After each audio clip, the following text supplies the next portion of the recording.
प्रसाद की आड़ में छिपी शैतानी चाल, एक पंडित की हौस जो औरतों की इज्जत निगलती थी, एक ऐसी कहानी जिसे सुनकर आपके पैरों तले जमीन निकल जाएगी, जो आपकी रूह को झंझोड़ देगी और दिल को दहला देगी।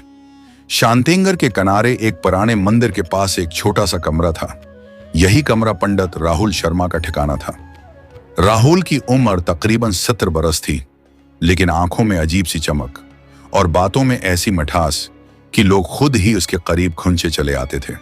गांव वाले उसे नेक समझते थे और आलम फाजिल मानते थे।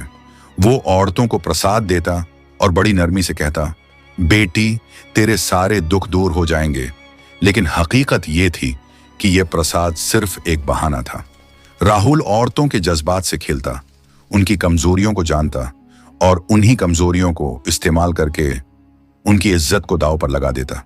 चार दीवारी के पीछे एक तारीख, डरावनी और छिपी हुई हकीकत रहती थी। इसी गांव में प्रिया रहती थी, खूबसूरत, ज़हीन, मासूम और बाहिमत। वो एक गरीब किसान की बेटी थी और उसकी जिंदगी मेहनत, मुश्किलों और छोटे छोटे ख्वाबों के दरमियान गुजर रही थी।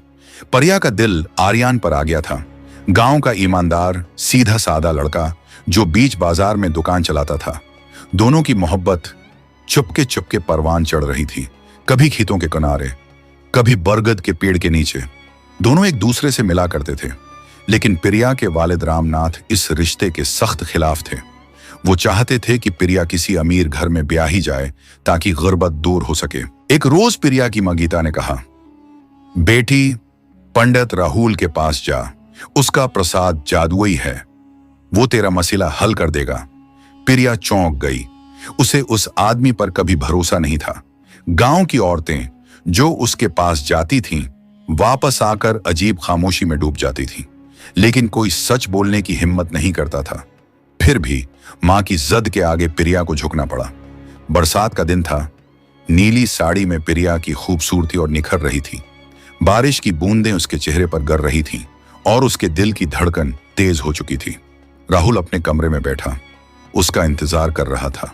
प्रिया जैसे ही अंदर आई, उसने मक्कार मुस्कुराहट के साथ कहा, आओ बैठी, क्या परेशानी है? प्रिया ने हचकचाते हुए सारी बात बता दी। राहुल ने आहिस्ता से सिर हिलाया और बोला, ये तो बहुत छोटी सी बात है, मेरा प्रसाद तेरी सारी मुश्किलें दूर कर देगा, लेकिन उसके लिए तुम्हें मेरी बात माननी होगी। उसने प्रसाद प्रिया के हाथ में थमाया और कहा, यह खास पौजा रात को अकेले करनी होती है, किसी से कुछ कहना नहीं। प्रिया का दिल बैठ गया। उसने फौरन पूछा, दिन में क्यों नहीं हो सकती?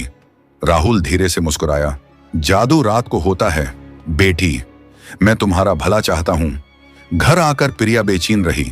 उसने फौरन आर्यन को सब बता दिया। आर्यन का चेहरा गुस्से से सर्ख हो गया। प्रिया, यह आदमी अच्छा नहीं है, तुम उसके पास दोबारा नहीं जाओगी। प्रिया ने मजबूत लहजे में कहा, अगर हमने उसे बेनकाब नहीं किया तो ये औरतों के साथ जुल्म करता रहेगा। दोनों ने मिलकर एक मंसूबा बनाया। प्रिया मंदिर जाएगी, मगर अकेली नहीं। आर्यन, कृष्णा और अर्जुन छिपकर उसके साथ रहेंगे। रात गहरी हो चुकी थी, बारिश तेज हो गई थी। प्रिया का दोपटा मुकम्मल भीग चुका था। राहुल पहले ही कमरे में तैयार बैठा था। जैसे ही प्रिया अंदर दाखिल हुई, उसके चेहरे पर एक शैतानी खुशी अभर आई। आओ प्रिया, आज तुम्हारी मोहब्बत पूरी हो जाएगी। उसने पूजा शुरू की। प्रसाद प्रिया के हाथ में दिया, मगर उसकी नजरें मुस्तकिल प्रिया के जिस्म पर जमी हुई थीं। वो आहिस्ता आहिस्ता इसके करीब आने लगा और अचानक प्रिया जोर से चीखी, ये क्या कर रहे हो? इसी लम्हे आर्यन, मोहन और संजय कमरे में दाखिल हुए। राहुल शर्मा घबरा गया। उसने भागने की कोशिश की, लेकिन गांव वालों ने उसे पकड़ लिया। प्रिया ने उस बेवकूफ राहुल शर्मा की असलियत बताई। ये प्रसाद के बहाने औरतों को धोखा देता था। गांव वालों ने उसे सजा दी और गांव से निकाल दिया। प्रिया की हिम्मत की कहानी गांव में मशहूर हो गई। प्रिया के वालिद रामनाथ ने भी आर्यन से उसकी शादी कबूल कर ली। 1 साल बाद प्रिया और आर्यन की शादी हुई। शादी के दिन आर्यन ने प्रिया के हाथ में एक चांदी का कंगन पहनाया, जो मोहब्बत का बंधन था। प्रिया ने न किसी पंडित की चालाकी को माना, न किसी को खौफजदा किया। उसने घर संभाला और गांव की औरतों को सलाई और कढ़ाई सिखाने लगी। आर्यन ने अपनी दुकान को बढ़ाया और दोनों की मोहब्बत हर रोज गहरी होती गई। लेकिन राहुल शर्मा की कहानी खत्म ना हुई। उसके दिल में बदले की आग सलग रही थी। वो गांव से निकल गया, लेकिन उसने अहद किया कि वो पिरियाई और गांव वालों से हिसाब चुकाएगा। 1 साल बाद गांव में एक नया अफवाह फैली। एक नया पंडित बाबा मोहनदास गांव के करीब एक छोटे से आश्रम में रहने आया। उसकी उम्र भी 75 साल थी, लेकिन उसका चेहरा प्रकाश था। वो औरतों को प्रसाद देता और कहता, आपके दुख और परेशानियां दूर हो जाएंगी। गांव की औरतें उसकी तरफ खींची चली गई। पिरिया को यह सब सुनकर शक हुआ। उसने आर्यान से कहा, यह बाबा मोहनदास कोई नया पंडित नहीं, मुझे लगता है कि यह राहुल शर्मा की नई चाल है। आर्यान ने हंसते हुए कहा, पिरिया, तेरा शक अब हर नए पंडित पर जा पड़ता है, लेकिन ठीक है, हम जांच करेंगे। पिरिया ने अपनी दोस्त मायरा को साथ लिया, जो गांव की एक बहादुर और चालाक लड़की थी। मायरा बाबा मोहनदास के आश्रम गई। उसने एक सादा सी साड़ी पहनी और परेशानी का रंग चढ़ाया। बाबा मोहनदास से मिलकर उसने कहा, पंडित जी, मुझे अपनी शादी की फिक्र है। मेरा रिश्ता तय हुआ था, लेकिन लड़के वालों ने इनकार कर दिया। क्या आप मेरी मदद कर सकते हैं? बाबा मोहनदास ने उसे प्रसाद दिया और कहा, आपके दुख और परेशानियां दूर हो जाएंगी, लेकिन इसके लिए एक खास पूजा रात को अकेले करनी होगी। मायरा ने सर हिलाया और पिरिया को जाकर सारी बात बताई। पिरिया का शक यकीन में बदल गया। उसने कहा, यह राहुल शर्मा ही है। उसने नाम बदला, लेकिन चाल वही है। पिरिया ने आर्यान, मायरा और गांव के जवानों के साथ एक मंसूबा बनाया। वो बाबा मोहनदास को पकड़कर पुलिस के हवाले करना चाहती थी। एक पुरानी साड़ी पहनी और चेहरा दपटे से ढांप लिया, ताकि बाबा मोहनदास उसे पहचान न सके। वो आश्रम पहुंची और कहा, पंडित जी, मेरी शादी को 1 साल हो गया, लेकिन मेरा शौहर अब मुझसे प्यार नहीं करता। क्या आप मेरी मदद कर सकते हैं? बाबा मोहनदास ने पिरिया को देखा। उसकी आंखों में वही चमक थी जो राहुल शर्मा की थी। उसने प्रसाद दिया और कहा, आपके दुख और परेशानियां दूर हो जाएंगी, बस तुझे रात को एक पूजा के लिए आना होगा। पिरिया समझ गई कि यह वही पुरानी चाल है। उसने बाबा मोहनदास से कहा कि वहां रात को आएगी, लेकिन इस बार पिरिया ने पूरे गांव को अपने मंसूबे में शामिल किया। उसने मोहन, आर्यान के दोस्त संजय और अपने वालिद रामनाथ को भी बताया। रात हुई।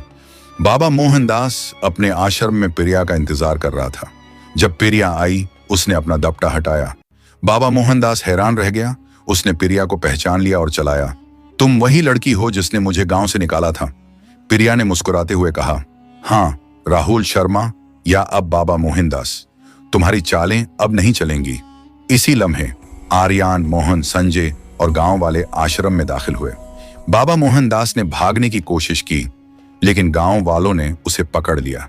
पिरिया ने सबके सामने कहा, यह वही राहुल शर्मा है जो नाम बदलकर दोबारा हमारे गांव की औरतों को धोखा देने आया था।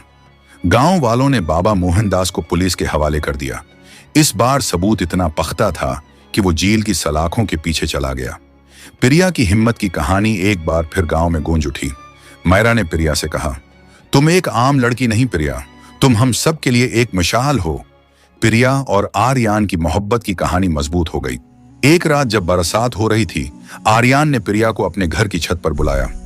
उसने पिरिया के हाथ में एक चांदी का कंगन दिया और कहा, पिरिया, ये मेरी मोहब्बत का वादा है।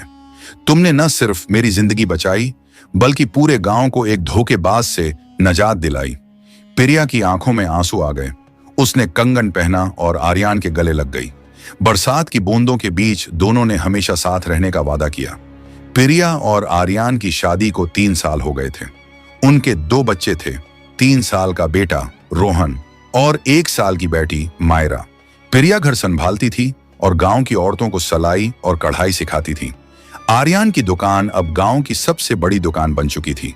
एक दिन गांव में एक नई हलचल मची। एक नया आदमी आया जो खुद को बाबा मोहनदास कहता था। वो गांव से कुछ दूर एक छोटी सी कटिया में रहता था। उसकी दाढ़ी लंबी थी, चेहरा नूरानी और बातों में शहरत थी। वो औरतों को प्रसाद देता और कहता, आपके दुख और परेशानियां दूर हो जाएंगी। गांव की औरतें उसकी तरफ खींची चली गईं। उसने आर्यान से कहा, यह बाबा मोहनदास कोई नया शख्स नहीं, मुझे लगता है कि यह राहुल शर्मा की नई चाल है। आर्यान ने हंसते हुए कहा, पिरिया, तेरा शक अब हर नए संत पर जा पड़ता है, लेकिन ठीक है, हम जांच करेंगे। प्रिया ने अपनी भाभी रेखा को साथ लिया। रेखा गांव की एक बोल्ड औरत थी। रेखा बाबा मोहनदास के पास गई। उसने एक परेशान औरत का रूप धारा और कहा, संत जी, मेरे घर में कुल्हा हो रही है, क्या आप मेरी मदद कर सकते हैं? बाबा मोहनदास ने उसे प्रसाद दिया और कहा, आपके दुख और परेशानियां दूर हो जाएंगी, लेकिन उसके लिए एक पूजा रात को अकेले करनी होगी। रेखा ने सर हिलाया और जाकर प्रिया को सारी बात बताई। प्रिया का शक यकीन में बदल गया। उसने कहा, यह राहुल शर्मा की तीसरी चाल है। वो बार बार नाम बदलकर हमें धोखा देने की कोशिश कर रहा है। प्रिया ने गांव के जवानों, अपने भाई मोहन और आर्यन के दोस्त संजय को शामिल किया। वो बाबा मोहनदास से खुलेआम मिलने गई और कहा, सनत जी, मैं प्रिया हूं, आपका प्रसाद गांव में बहुत मशहूर है, क्या आप मेरी भाभी की पूजा कर सकते हैं? बाबा मोहनदास प्रिया को देखकर घबरा गया। उसने खुद को संभालते हुए कहा, हाँ बेटी, जरूर। प्रिया ने कहा, लेकिन पूजा सबके सामने होगी। बाबा मोहनदास ने हचकचाते हुए हामी भरी। प्रिया ने गांव वालों को जमा किया। दिन के वक्त जब पूजा शुरू हुई, बाबा मोहनदास मंत्र पढ़ रहा था, लेकिन उसकी नजरें प्रिया पर जा रही थीं। अचानक प्रिया ने बुलंद आवाज में कहा, बाबा मोहनदास, या कहूं राहुल शर्मा, तुम्हारी ये तीसरी चाल भी नाकाम हो गई। प्रिया ने बाबा मोहनदास की दाढ़ी खींची और वो निकलती गई। नीचे से राहुल शर्मा का चेहरा सामने आया। गांव वालों ने गुस्से में उसे घेर लिया। राहुल शर्मा ने माफी मांगने की कोशिश की, लेकिन प्रिया ने कहा, तुमने बार बार हमारे गांव की इज्जत से खेलने की कोशिश की, अब तुम्हें ऐसी सजा मिलेगी कि तुम कभी वापस ना आओ। राहुल शर्मा को पुलिस के हवाले किया गया और उसे सख्त सजा मिली। प्रिया की हिम्मत की कहानी पूरे इलाके में फैल गई। गांव की औरतें अब किसी के बहानों में ना आती। वो प्रिया से सीख चुकी थीं कि अपनी इज्जत और दिल की हिफाजत खुद करनी होती है। प्रिया और आर्यन की मोहब्बत की कहानी एक अजीम दास्तान बन गई। एक रात जब बरसात हो रही थी, आर्यन ने प्रिया को घर की छत पर बुलाया। उसने प्रिया को एक चांदी का कंगन दिया। आर्यन ने कहा, प्रिया, तुमने न सिर्फ मेरी जिंदगी बनाई, बल्कि पूरे गांव को बचाया। ये मेरी मोहब्बत का वादा है। प्रिया की आंखों में आंसू आ गए। वो आर्यन के गले लगी और बरसात में दोनों ने हमेशा साथ रहने का वादा किया। प्रिया की कहानी सबके लिए मिसाल बन गई। गांव की औरतें सीख गई कि कोई प्रसाद उनकी किस्मत नहीं बदल सकता। असल जादू उनके अपने दिल की हिम्मत और अक्ल में था। प्रिया वो आर्यन के साथ अपनी मोहब्बत की दुनिया में खुश थी, जहां कोई जाली प्रसाद नहीं, सिर्फ सच्ची मोहब्बत का बंधन।